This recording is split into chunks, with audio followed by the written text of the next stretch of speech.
Hello, thank you very much for viewing this presentation. My name is Rebecca Mead and I work for Dogs Trust, as do all of the co-authors of this study. Today I'm going to be talking about dog acquisition in the UK, focusing on the research that prospective owners might undertake prior to acquiring a dog. I'll be participating in a question and answer session on Wednesday the 23rd of June between 10 and 11 AM Eastern Daylight Time, so please do join us then if you can. Dogs are the most popular pet animal species in the UK today, with many households owning or aspiring to own them. Although decisions surrounding dog acquisition affect many people every year, we currently have very limited knowledge of the dog acquisition process. In particular, we know little about whether prospective owners undertake research prior to acquiring a dog, and if they do, where they search for information and what advice they look for. There is an urgent need to better understand this process so that strategies can be developed to promote responsible acquisition behaviours that enable prospective owners to make informed decisions and to promote responsible dog ownership. Our concerns about the acquisition process and dog welfare have led us to initiate the Choosing My Dog project. This is an exploratory study which investigates the dog acquisition process. From it, we hope to gain better understanding of prospective dog owners' pre-acquisition motivations, so why people consider getting a dog, pre-acquisition behaviours, what prospective owners do after deciding they want to get a dog, and finally, acquisition behaviours, where do owners get their dogs from and why. It is this second point that I'll be focusing on during this presentation. This project uses mixed methods, namely a survey and interviews. A self-completion online survey was designed to collect predominantly quantitative data about the experiences of current and potential dog owners in the UK. Qualitative data were also collected through free text responses. The survey took approximately 20 minutes to complete and contained questions about current dogs, including whether owners had completed any research prior to getting their dog, which we asked retrospectively, and potential dogs, including whether owners had completed any research or if they were planning to. The survey was live for 3 months at the end of 2019. We were overwhelmed by the public response and are very grateful to everyone who participated as, in total, the survey was started over 15,000 times. Following data cleaning, 11,000 of these responses were deemed complete and suitable for data analysis, meaning we have data for just over 8,000 current owners and nearly 2,900 potential owners. We also conducted interviews to collect qualitative data from current and potential dog owners. The majority of interviewees were survey respondents, but several members of Dogs Trust staff were also interviewed. Interviews were semi-structured and typically lasted around half an hour or so, and the majority of these took place remotely via phone. With participant consent, all interviews were audio recorded and later transcribed. To date, we have interviewed a total of 32 current and potential owners. Interview transcripts were coded using inductive thematic analysis in NVivo software. On to our findings, and firstly, do prospective owners undertake research?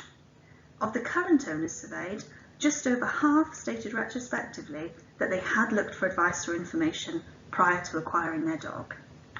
2/3 of potential owners reported already having looked for information, and a further 14% were planning to undertake research prior to acquiring a dog.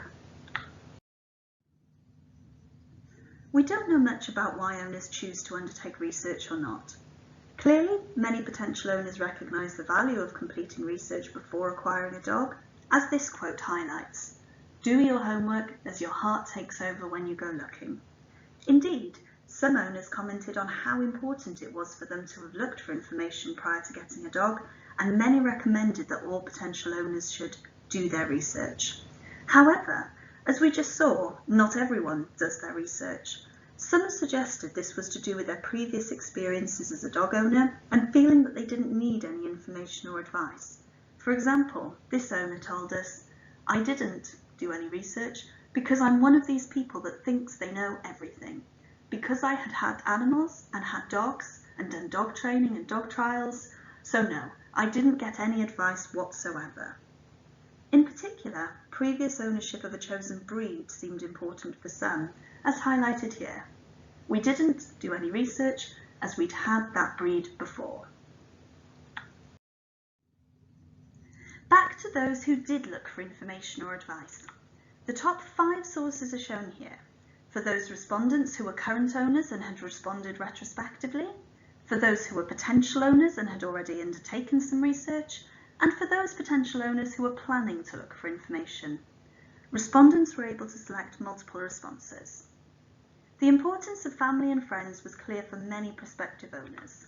This often seemed to be because they considered these people to have experiences of dog ownership that were relevant to them. For example, in this quote, the interviewee was planning to get a dog from a rescue centre. I spoke to quite a lot of my friends who've got dogs. I've got friends who have and volunteer with rescue dogs. We did a lot of speaking to different people and talking about them. As you can see, websites were commonly used, with 3/4 of current owners citing their use. A wide range of online resources were used and included the websites of breed-specific groups, charities and rehoming organisations, including breed-specific rescues, general dog information websites, and pet selling sites. Other popular sources were online forums, books, and social media. Some specific resources were named in free text responses and interviews, and these often related to specific breeds. Although not shown, smaller proportions reported asking dog breeders and professionals such as vets, dog behaviourists, and trainers. Some read blogs, magazines, and watched television programmes. This leads us on to what topics do prospective owners research?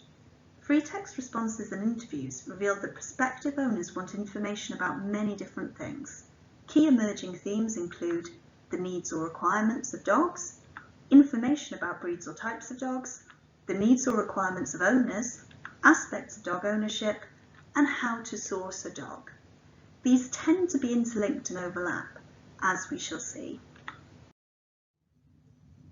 Many prospective owners were interested in learning more about the needs or requirements of dogs. Key areas of interest included exercise, for example, amount of exercise the dog needs, feeding and diet, best food to feed them, and grooming requirements. A small number of prospective owners also considered the amount of space that a dog might require. Sometimes the needs of a dog were considered in general, but often this was linked to specific breeds. Many prospective owners were interested in learning more about specific breeds or types of dogs. Some wanted quite general information about different breeds, and this was because they were deciding what breed or type of dog they might want and were trying to narrow down their search. Sometimes this was linked to factors such as owners' lifestyles, with owners wanting to understand what breeds might suit them best, as we can see here. I researched breeds heavily before deciding which would be suitable for me. Some already had a few ideas about breeds they were interested in and wanted to learn more or narrow down their options. For example, read up on the breeds we were considering. Others knew there was one specific breed they were interested in and wanted information on that breed. Sometimes this was linked to a specific dog. For example, in this quote, the interviewee was in the process of acquiring a Staffordshire Bull Terrier from a rehoming centre. We did do quite a lot of research about staffies and whatnot because none of us have actually ever had staffs. In terms of what information was wanted about breeds of dogs, key areas that were commonly mentioned included breed characteristics, temperamental traits, health, and in particular health concerns, how much a breed's coat might shed, and sometimes this was linked to an owner's requirements of needing a hypoallergic coat type, what training a particular breed might require, or how trainable that breed might be. As we have already seen, the requirements of the dog were also commonly mentioned, but in terms of the feeding, exercise, and grooming requirements of a particular breed. Many prospective owners wanted to know about lots of different aspects specific to a breed, as can be seen in this quote. Online research in the breed, health defects, temperament, how much food they eat, common genetic issues, amount of exercise and space required, how much they shed. Linked to dog requirements and understanding more about different breeds were owners' requirements. Prospective owners spoke about the suitability of dogs, sometimes in terms of space and living in a particular house, and garden access. For example, which dogs would be most suited for apartment living? Some prospective owners mentioned their lifestyle and their family, especially children, as can be seen in this quote, how suitable the breed would be for our lifestyle and children. Other pets, including dogs and cats, were often mentioned. Sometimes this was related to finding a dog that would be a good match for an existing dog, for example, breed, age and sex to mix with our existing dog, and sometimes advice was sought into relation to how to introduce and integrate a new dog with existing pets. Advice on introducing a dog to my 2 cats. Again, linked to dog requirements in different breeds, some prospective owners wanted to know more about aspects of dog ownership. These included caring for a dog, for example, looking after a dog, food types, veterinary care and insurance, which clearly links to the needs of the dog. This was often related to costs and typically included food, insurance and medication or vets. Cost of insurance, food, vet. Support networks were also discussed and included friends or family who would help care for a dog and local dog walkers or daycare, as in this quote, which also considers aspects of caring for a dog and the needs of the dog. How long can they be left alone? Looking for dog walkers and boarders, advice on how to have someone look after the dog when I'm at work. Finally, some respondents researched how to source a dog. These prospective owners tended to be interested in buying a dog from a breeder and wanted to know how to find reputable breeders and avoid puppy farms, such as this prospective owner. Where to get a dog from that doesn't involve puppy farming, cruelty, and is ethical. Others wanted to know what questions to ask breeders. Advice on what questions to ask, compare to be seen, background, temperament, health, etc.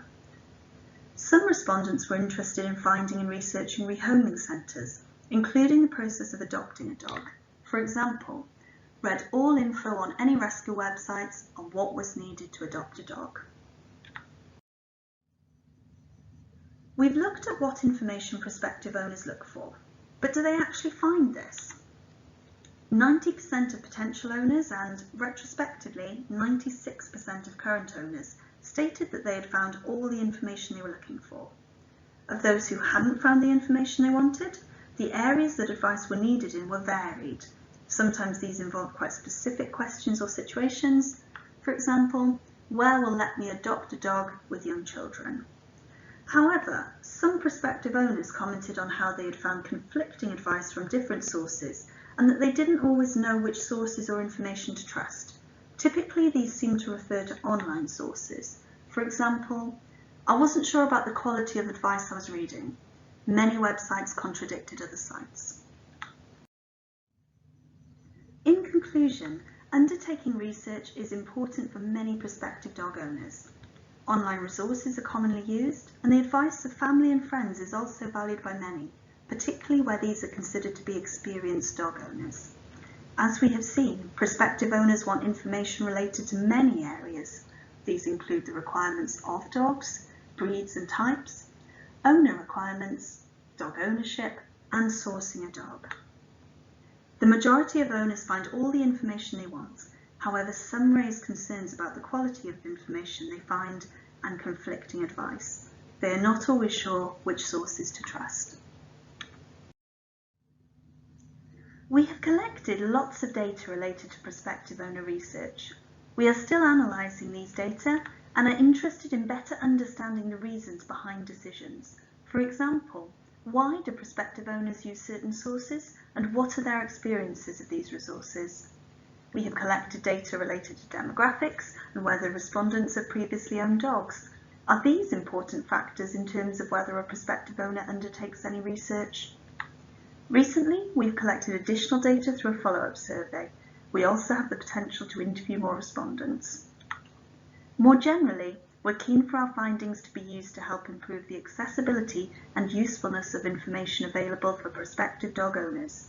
In particular, how can we reach those who might not consider looking for information? Thank you for listening. I'm very happy to answer any questions you might have. If you can, please join us for the question and answer session on the 23rd of June. If you'd like to follow our project, you can head to the research section of the Dogs Trust website or find Choosing My Dog on ResearchGate. You can also send us an email or find us on Twitter. So please do get in touch. Thank you.